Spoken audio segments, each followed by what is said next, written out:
Si estás pasando por un momento de estrés, lo mejor siempre será que te sientes, cierres los ojos, empieces a respirar a un ritmo tranquilo y enfoques tu mente en tu respiración. Inhala y exhala lentamente, mientras observas cómo entra el aire por la nariz, llenando tus pulmones de aire limpio, y cómo sale, llevándose toda la negatividad. Si sientes estrés, enojo o ansiedad, solo detente y medita. Deja de preocuparte por el pasado y no pienses en el futuro aún inexistente, pues el único momento que existe es el presente. Dedícate a vivir unos momentos en el aquí y en el ahora. Si no necesitas liberar estrés, pero deseas poder cambiar tu vida por completo, atrayendo todo tipo de abundancia, solo debes sentarte todos los días en un lugar tranquilo, cerrar los ojos, empezar a respirar tranquilamente y concentrarte en tu meta de abundancia. ¿Por qué no? Dedícate también a escribir: yo merezco abundancia, yo merezco abundancia, yo merezco abundancia, de forma repetitiva en un cuaderno, concentrándote en tu objetivo meta mientras realizas esta meditación. Cuando haces estas meditaciones de manera repetitiva y disciplinada, podrás modificar el campo cuántico que te rodea, atrayendo la abundancia que mereces en tu vida. Si lo que quieres es descubrir tu espiritualidad, encontrar tu verdadero yo o entrar en contacto con el universo, solo debes sentarte en un lugar cómodo, cerrar los ojos, colocar tus manos en las rodillas, realizar algún mudra, bajar un poco la barbilla, respirar profundamente y enfocar tu mente en los 7 chakras. Después de una práctica disciplinada o si tomas el atajo de las drogas, entrarás en el estado de Samadhi, un estado de conciencia alterada en el que podrás entrar en contacto con la verdad, tu verdad. Alcanzarás la espiritualidad perfecta, conocerás a tu verdadero yo y al universo.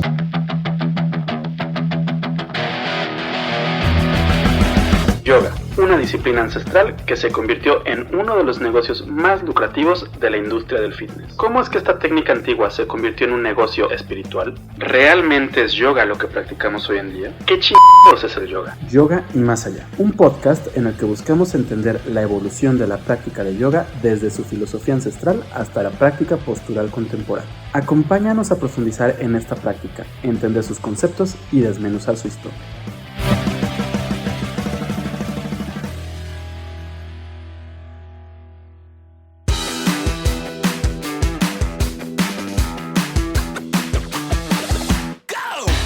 Parecería que la meditación se está volviendo más popular cada día. Al recorrer la sección de autoayuda de las librerías, es muy común encontrarse con libros sobre meditación, algunos enfocados en la meditación para reducir el estrés o dormir mejor, y muchos otros enfocados en cambiar nuestra vida gracias a la meditación.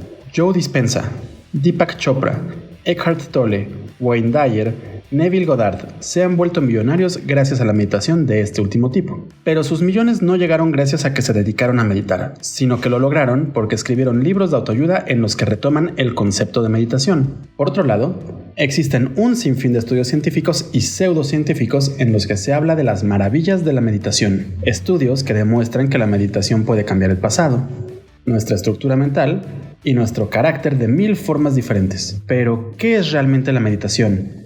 ¿De dónde viene esta técnica? ¿Es algo religioso? Bienvenida y bienvenido a Yoga y Más Allá, un podcast en el que buscamos desmenuzar la práctica de yoga adentrándonos en su historia, conceptos, textos y filosofía clásica para compararla con la práctica contemporánea. En esta ocasión, como seguramente ya lo habrás pensado, hablaremos de la meditación. Hoy en día, entendemos que la meditación es una práctica que proviene de la India, pues los yogis se dedicaron a estudiar la mente para poder alcanzar un estado de conciencia alterada en el que desaparece el ego, permitiéndonos unirnos con nuestra esencia, y por ende, con la esencia universal, el famosísimo estado de Samadhi. Y sí, la meditación viene de la India, pero debes saber que no toda la meditación proviene de la India. Acompáñame durante los próximos minutos en una breve travesía a través de la evolución de la meditación. ¿Qué es la meditación? Un breve repaso por su historia. En las clases de yoga nos enseñan que la meditación es dejar la mente en blanco, pero en el día a día siempre decimos que vamos a meditar sobre un tema específico cuando tenemos algún dilema. Y de una u otra forma, estas dos formas de usar la palabra meditación son opuestas. No podemos dejar la mente en blanco si nos dedicamos a pensar en algo. ¿Cómo puede ser que estas dos ideas contradictorias signifiquen lo mismo? Aunque solemos creer que la meditación es una disciplina oriental, debes saber que esta técnica se ha encontrado presente en Occidente desde siempre. Y es que prácticamente todas las religiones de la historia han tenido algún tipo de acercamiento a la meditación, pues han usado técnicas que les permitan alcanzar el estado del éxtasis. De acuerdo a la Real Academia Española, éxtasis se puede definir como un estado de unión con Dios mediante la contemplación y el amor, y por la suspensión de los sentidos. ¿Te suena conocida esta definición? Básicamente, el éxtasis es el samadhi yógico. ¿Y cómo se alcanza el éxtasis? Bueno, básicamente a través de la meditación. Si alguna vez has participado en un kirtan o has escuchado mantras en Spotify, seguro habrás notado que consisten en una repetición de versos u oraciones. Y si enfocas tu mente en la repetición, poco a poco tus sentidos empiezan a dejar de importar. De pronto, cuando terminan los cantos, vuelves al mundo, descubriendo que apagaste el cerebro por unos minutos. Pues lo mismo pasa con la oración católica. ¿No me crees? Entonces piensa en el rosario, un ritual que inicia con la señal de la cruz y el acto de contrición. Después se reza un Padre Nuestro y 3 Aves Marías, seguidas de un Gloria al Padre. Aquí se anuncia el primer misterio. Se reza un Padre Nuestro y después 10 Aves Marías seguidas de un Gloria al Padre. Después, un María, Madre de Gracia y un Oh Jesús mío. Cuando se termina esto, se repite todo 4 veces más. Al terminar, se rezan las letanías, el Cordero de Dios, las intenciones del Santo Padre, el Salve Virgen María y la jaculatoria. El rosario termina convirtiéndose en una especie de mantra que se repite durante varios minutos, permitiendo que apaguemos la mente y los sentidos, lo que nos puede llevar a alcanzar el éxtasis. Y así como el rosario, existen muchos otros actos y ritos enfocados en una meditación cristiana. Entonces, la meditación sí consiste en poner la mente en blanco. Sí, pero no. Etimológicamente hablando, la palabra meditación proviene del término latín meditiato, mismo que se usaba originalmente para referirse al hecho de pensar en un tema específico durante mucho tiempo. Básicamente, era usado para cuando le daban vueltas a un asunto o lo consultaban con la almohada, mientras que el hecho de sentarse a buscar el éxtasis de una manera religiosa o espiritual era llamado contemplación. La meditación y el mundo occidental.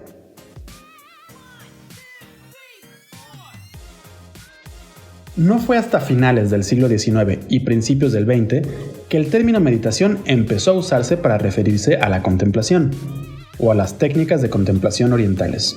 En aquel tiempo, nuestros amigos y amigas de la sociedad teosófica, de quienes ya hemos hablado en otros episodios, empezaron a adentrarse en los secretos del yoga y el hinduismo, para incorporarlos en su doctrina ocultista. Y entre todos estos secretos, uno de los más importantes es el concepto de dhyana o jhana, pues este estado o técnica se realiza justo antes de alcanzar el samadhi, de acuerdo a varios textos yógicos entre los que se incluyen los Yoga Sutras de Patanjali. Fue así que las y los teósofos decidieron adoptar el concepto de dhyana o jhana, traduciéndolo como meditación. Fue aquí que la contemplación religiosa se convirtió también en meditación, permitiendo que meditación signifique poner la mente en blanco, preparándola para la contemplación o pensar arduamente en un asunto. Lo importante aquí es mencionar que en el Oriente ya existían un sinfín de técnicas y disciplinas meditativas dependiendo de la cultura que aborde la idea de la contemplación. En el caso de algunos budismos, se dice que dentro del camino de la meditación, uno de los peldaños más importantes es el satipatthana, especialmente al hablar de vipassana. De acuerdo al indólogo Rupert Getting, satipatthana puede definirse como la actividad de observar o vigilar el cuerpo, los sentimientos, la mente y los dhammas. Es gracias a este tipo de definiciones que a finales del siglo XIX, el erudito británico decidió rescatar el término attention para traducir el concepto de sati, mismo que forma parte del concepto anterior. En aquel entonces, el idioma inglés se había olvidado casi por completo del término attention, por lo que lo usó para referirse a esa idea de mantener una observancia constante del cuerpo, la mente y los sentimientos. Sin embargo, el término quedó prácticamente en el olvido, pues en esos años el mundo estaba más interesado en las ideas del yoga que en las del budismo, por lo que el término de attention no proliferó tanto. El yoga que más llamó la atención a principios del siglo XX fue el yoga de la contemplación, el que hoy conocemos como Raja Yoga.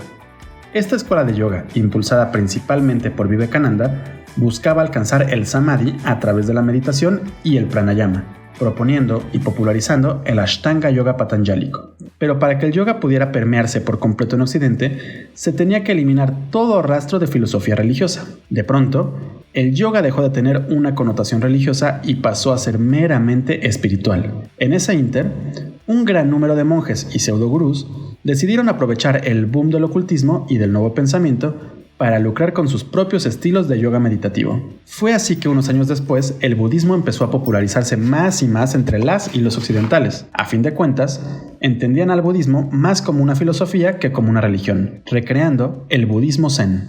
Cabe mencionar que en aquel entonces, un gran número de psicólogos y psicoanalistas también se dedicaron a estudiar las técnicas contemplativas yógicas, pues aquellas culturas llevaban siglos estudiando la mente, aunque de una forma mucho menos académica. Llegamos a los años 70. En aquella década, el investigador biomédico de origen judío, Jon Kabat-Zinn, empezó a interesarse en las técnicas de meditación budistas, acercándose al concepto de sati. Entendió que la contemplación budista no solo involucraba sentarse a meditar hasta alterar el estado de la mente, sino que las y los budistas dedicaban todo su día a practicar la sati, es decir, todo el día buscaban estar conscientes de las sensaciones del cuerpo, de los sentimientos y de los pensamientos. Entendió que las técnicas de sati, aunque se realizaran durante algunos minutos al día, ayudaban a mantener más controlada a la mente, reduciendo el estrés de forma mediata e inmediata. Fue así que desarrolló la idea del mindfulness, una reinterpretación de la atención plena del sati, alejándola de cualquier atisbo religioso para adaptarla al estilo de vida occidental. El mindfulness no es una técnica de contemplación, es una técnica de control mental pensada en relajar el cuerpo y la mente. Y como era de esperarse, no pasó mucho tiempo para que las técnicas del mindfulness se popularizaran en la escena del yoga postural que estaba creándose en aquel entonces, permitiendo que yogis y yoginis las adapten como técnicas de meditación milenaria e incorporándolas en todas sus clases de yoga.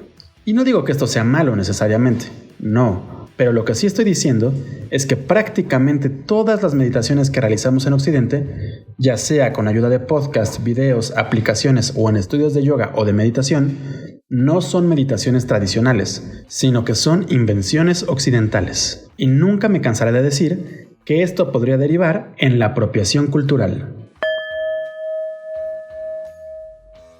La meditación yógica y patanjálica. A todo esto, ¿cómo era la meditación yógica clásica? Esta sería la pregunta del $1.000.000. Sí, hoy tenemos diferentes testimonios de personas que dicen haber conservado el linaje real del yoga, pero la realidad es que sería muy difícil, si no es que imposible, el poder averiguar si el linaje es real, y tampoco se puede asegurar que las prácticas que enseñan no fueron filtradas o modificadas por el proceso de colonización. Durante los próximos minutos, trataré de entender cómo funciona la meditación o contemplación de acuerdo a los Yoga Sutras de Patanjali. Probablemente ya sabes que Patanjali fue el sabio al que se le adjudica la creación de los Yoga Sutras, un texto con poco menos de 200 aforismos en el que se explica de alguna forma lo que es el yoga. En los Yoga Sutras, Patanjali describe el Ashtanga Yoga o yoga de las 8 ramas o pasos: yamas, niyamas, asana, pranayama, pratyahara, dharana, dhyana y samadhi. Los yamas y niyamas son códigos éticos y personales con los que todo yogi debe de vivir. Estos son importantes, pues nos ayudarán a que el cuerpo y la mente puedan mantener un balance en todo momento. Podríamos resumirlos en algo así como: el que nada debe, nada teme. Una vez que nuestra mente y nuestro cuerpo están en paz, es momento de dedicarnos a la práctica de meditación. Aquí habrá muchos puntos encontrados, pues hay quienes aseguran que cada uno de los pasos de la Ashtanga se pueden aplicar de forma separada, y muchos otros que hablan de una consecución. En lo personal, sí creo que Patanjali nos da la libertad de practicar cada uno de los pasos por separado. Sin embargo, cuando hablamos del samyama, creo que esto únicamente se puede aplicar de manera correcta en una consecución. ¿Samyama? Cuando Patanjali menciona el término samyama, se refiere a los últimos 3 pasos del Ashtanga Yoga: dharana, dhyana y samadhi. Entonces, como ya lo mencioné, lo primero es tener una mente en paz. Inmediatamente después, se debe tomar una postura, o asana. Lo único que menciona Patanjali al respecto es que esta debe ser cómoda y estable, por lo que podríamos iniciar debates de si son posturas acrobáticas o solo sentarse. Yo creo que se refiere únicamente a adoptar una postura cómoda, pero incluso en el Yoga Vyasa, o el comentario de Vyasa sobre los sutras, únicamente se habla de posturas sentadas, pero ese es tema para otro episodio. Lo siguiente es empezar a realizar pranayama. En estricto sentido, pranayama sería el control de prana o la energía vital, pero en sentido práctico nos referimos al hecho de sentarnos a respirar controlando la respiración. Esto nos ayudará a relajar la mente poco a poco, preparándonos para los siguientes pasos. Pratyahara es el siguiente paso dentro del camino del yoga patanjálico. En este punto debemos de controlar los sentidos. ¿Pero a qué nos referimos con controlar los sentidos? El término pratyahara se compone de dos palabras en sánscrito, prati y ahara. Ahara significa alimento, o cualquier elemento que ingresa del exterior a nuestro interior. Prati es una preposición que significa en contra o fuera, por lo que pratyahara significa literalmente el control de ahara, o aumentar el dominio sobre las influencias externas. En otras palabras, el control de los sentidos. Lo único que nos dice Patanjali sobre este concepto se encuentra en el Sutra 2.54. La restricción de los sentidos ocurre cuando la mente es capaz de permanecer en la dirección elegida y los sentidos ignoran los diferentes objetos a su alrededor y siguen fielmente la dirección de la mente. En otras palabras, es la habilidad de dejar de prestar atención a la información que nos entra por los sentidos. En el segundo verso de la cuarta lección del Heranda Samhita se ahonda un poquito más en la definición de pratyahara, diciendo que debe controlarse la mente o el pensamiento sujetándolo siempre que busque los objetos del exterior que insuman su atención.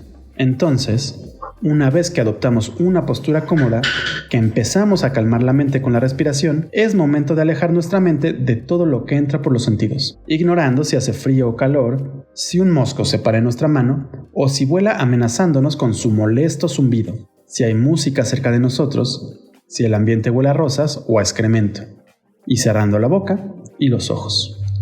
Una vez que hicimos todo esto, es momento de aplicar dharana o concentración. Esto es únicamente mantener toda nuestra atención o concentración en un punto, idea u objeto específico. Puede ser nuestra propia mente, algún objeto de preferencia religiosa, algún mantra o, por qué no, en Dios. La sujeción de la mente a una zona o lugar escogida se denomina concentración o dharana. Esta concentración debe ser tan profunda que debe de llevarnos al estado de dhyana o jhana, mismo que es definido por Patanjali como la meditación es el sostenimiento prolongado de las ideas que se presentan durante el estado de concentración o dharana. Entonces, la meditación es mantener la mente enfocada en el punto y objeto de concentración durante tiempo prolongado. Y si realizamos la meditación o contemplación de manera constante y entregada a Dios, alcanzaremos el éxtasis o el samadhi.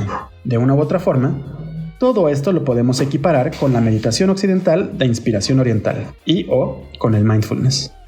Pues a fin de cuentas, en las meditaciones guiadas, buscamos controlar la mente a través de visualizaciones o enfocando la mente en algún punto u objeto específico. Por ejemplo, en la meditación del escaneo corporal, lo que hacemos es llevar la atención a las sensaciones que surgen en el cuerpo, llevándolas de los dedos de los pies y conduciéndolas poco a poco por todo el cuerpo hacia la cabeza. Cuando realizamos una meditación basada en los chakras, también enfocamos nuestra mente al visualizar ruedas de colores en las zonas del cuerpo a las que les corresponde cada chakra. Por cierto, aunque solemos creer que esta meditación es completamente tradicional, es una reinvención occidental, de la que hablaremos en otros capítulos.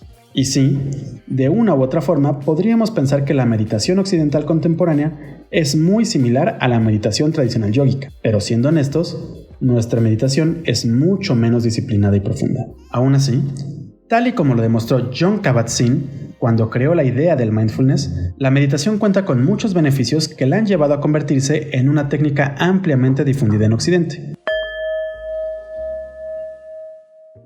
Los beneficios de la meditación. Olvidémonos por un momento de las diferencias entre la meditación tradicional, la contemporánea y el mindfulness. A partir de este momento, hablaremos de meditación de una forma muy genérica, obviamente enfocándonos mucho más en las prácticas que conocemos y que practicamos con ayuda de aplicaciones, videos de YouTube, podcast o en las mismas clases de yoga. Para nadie es un secreto que la meditación tiene un sinfín de beneficios para la mente, y aunque no lo creas, también para el cuerpo. La más obvia de todas, y la razón por la cual la meditación se ha popularizado tanto en los últimos años, es el hecho de que esta técnica nos ayuda a reducir el estrés. Y es que al sentarnos a enfocar nuestra mente en un objeto, idea o sensación específica, la mente deja de divagar, reduciendo la velocidad de los pensamientos, permitiéndonos alejarnos del estrés. Básicamente, nos ayuda a aclarar la mente. Siguiendo la misma idea, podemos asegurar que la meditación también puede ayudarnos a sentirnos en calma y en paz, y a relajarnos por completo. Este estado de paz y de relajación también nos puede ayudar a conciliar mejor el sueño. Por otro lado, podemos decir que el cerebro o la mente son como un músculo y que por lo mismo podemos ejercitarlo. Y junto a la lectura y al estudio, la meditación es una de las mejores herramientas para ejercitar la mente, pues con una práctica dedicada y constante,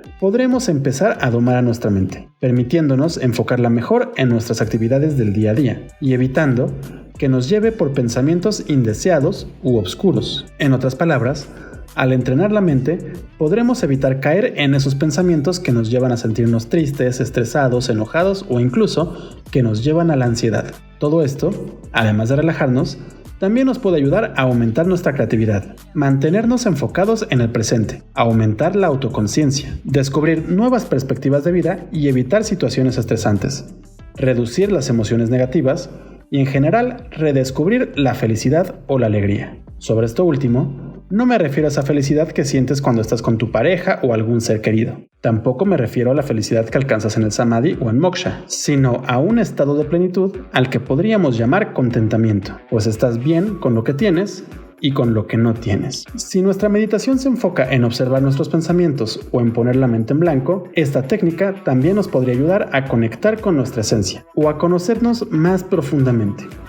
En cuanto a los beneficios físicos de la meditación, puedo decirte que esta técnica hace milagros por el cuerpo. Y es que a lo largo de los años se han desarrollado un sinfín de estudios en los que se demuestra que la meditación puede ayudar a combatir enfermedades cardíacas, así como el asma, el dolor crónico, e incluso puede ayudar a curar y prevenir el cáncer. Incluso se puede alterar el pasado con ayuda de la meditación. A fin de cuentas, cuando meditamos podemos alterar el campo cuántico que nos rodea, atrayendo o rechazando todas las enfermedades, la abundancia y demás mafufadas. Esto no lo digo yo, lo dicen los estudios científicos, como los que ha hecho el quiropráctico Joe Dispenza. ¿Ya te imaginas los estudios científicos sobre meditación que puede realizar un quiropráctico? Patrañas. La mayoría de estos estudios no son más que patrañas. La realidad es que ninguno de estos estudios comprueba realmente los beneficios físicos que mencionan. Únicamente son hipótesis comprobadas por pequeños grupos de estudio y con fuentes y metodologías dudosas. Lo que sí se puede comprobar es la relación que existe entre la mente y el sistema nervioso. Cuando nos enojamos o nos asustamos, nuestro sistema nervioso reacciona acelerándolo y segregando adrenalina y aumentando la presión arterial y el ritmo cardíaco. Al relajarnos, ocurre exactamente lo contrario. Nuestra presión y nuestro ritmo se reducen. Al meditar, relajamos la mente. Y por ende, también se relaja nuestro sistema nervioso, reduciendo el ritmo y la presión y el momento. Y a la larga, también podríamos llegar a combatir ligeramente la hipertensión. Pero no todo es miel sobre hojuelas cuando hablamos de meditación. ¿Qué es Makyo? El lado oscuro de la meditación. Alguna vez, una amiga me comentó que no meditaba porque no quería encontrarse con sus demonios. En aquel momento pensé que ella exageraba, pues algo tan noble como la meditación no podría traer pensamientos negativos. Pero llegó el día en el que terminé enfrentándome a mis propios demonios durante una meditación post-clase de yoga. La experiencia fue tan impactante en su momento que durante algunos días me costó mucho trabajo poder sentarme a meditar. ¿Cómo era posible? ¿La meditación realmente podía sacar a los demonios internos? Me puse a investigar para descubrir que incluso en el budismo zen se habla de un lado oscuro de la meditación, una situación a la que llaman Makyo. Makyo es un término japonés que surge de la combinación de las palabras ma, que significa diablo, y kyo, que se refiere a una región o al mundo objetivo, y suelen traducirlo como cueva del diablo o cueva fantasma. De acuerdo al budismo zen, cuando nos aferramos a las experiencias del mundo de la ilusión, puede que el autoengaño surja durante la meditación. Este autoengaño se puede traducir de muchas formas en nuestra mente, pero una de las más comunes es el sentimiento de soledad y el de vacío. En algunos otros casos, también puede manifestarse en forma de sonidos o visiones desagradables. El punto es que las manifestaciones del Makyo pueden llevarnos por un sendero muy oscuro y de desilusión. Todo lo contrario a la idea que nos venden de la meditación. ¿Por qué surge este estado? Hace un momento mencioné que se da cuando nos aferramos a las experiencias del mundo de la ilusión. Pero, ¿esto qué significa? Imagina que camino al trabajo ibas en el carro o en la bicicleta y un camión se te cerró de una forma muy agresiva. Si esto te enoja y continúas todo el camino pensando en el maldito camionero que se cambió de carril sin fijarse, te estás aferrando a esta experiencia mundana. Lo mismo ocurriría con un asalto, una pelea con tu pareja o con tu jefe o jefa, o en cualquier otra situación. El punto es que si te aferras a cualquier experiencia, ya sea positiva o negativa, durante tu meditación podrían surgir las experiencias del Makyo. Lo más interesante con el Makyo es que si por alguna razón no te encuentras mentalmente estable o si no gozas de una salud mental relativamente buena, refiriéndome a que no sufres de una depresión muy profunda, una ligera psicosis o alguna otra situación, el surgimiento del Makyo durante la meditación podría llegar a agravar el problema. Aunque no lo creas, existen varios casos documentados y puedes leer sobre ellos haciendo una pequeña búsqueda en Google. Eso sí, es importante mencionar que estos demonios tan exacerbados se han visto en muy pocos casos, por lo que no tenemos que preocuparnos tanto por padecerlos. Y si en algún momento sientes que empiezan a brotar los demonios durante la meditación, lo mejor será acudir a un profesional de la salud mental.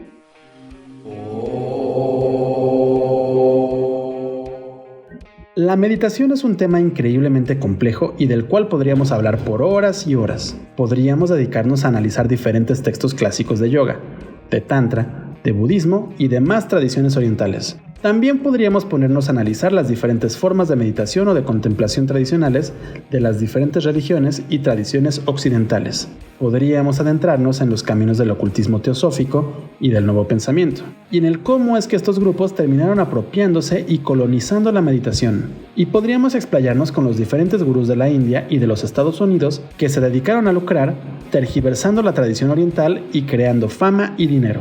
Claramente, me refiero a personajes tan peculiares como Maharishi Mahesh Yogi, Osho, Jiddu Krishnamurti, Yogi Ramachakara, Deepak Chopra, Joe Dispenza o Eckhart Tolle, entre muchos otros. Pero realmente creo que con los temas que hemos cubierto en este episodio es suficiente para empezar a adentrarse en la meditación desde una perspectiva ligeramente más crítica e informada. Por lo pronto, cerraré aquí este capítulo, recordándote que si quieres mentarme la madre o dejarme un comentario, puedes hacerlo en la sección de podcast de nuestra página web www.yoganidra.com.mx. En este portal también podrás encontrar otros textos sobre meditación, meditaciones guiadas, textos clásicos de yoga y todo sobre las posturas de yoga. Si te está gustando este podcast, también te invito a que nos des seguir en tu plataforma de streaming favorita y que nos sigas en nuestras redes sociales. Nos encuentras en Twitter, Facebook, Instagram y YouTube como Yoga Nidra MX. Muchas gracias por haberme acompañado en este recorrido por el mundo y el concepto de la meditación. Yo soy Rodrigo Delgado y nos escuchamos en el próximo episodio de Yoga y Más Allá. Hasta pronto.